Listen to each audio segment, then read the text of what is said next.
একটি শার্ট কমপ্লিটের পরে যখন কলার জয়েন করবে তখন অবশ্যই হালা মার্ক করে তারপরে কলার জয়েন করতে হবে।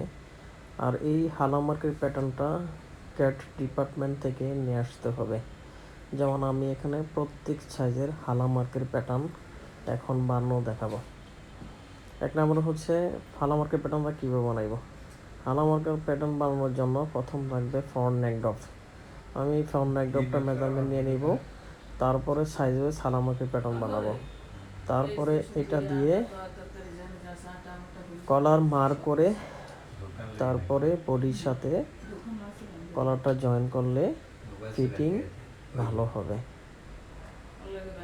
দেখেন আমি প্রত্যেকটা সাইজ ওয়াইজ প্যাটার্ন ম্যানুয়াল বানাচ্ছি।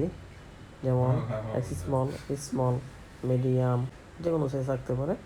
এইভাবে মার্ক করে তারপরে কাজ করতে হবে, না হলে কোয়ালিটি সুন্দর হবে না।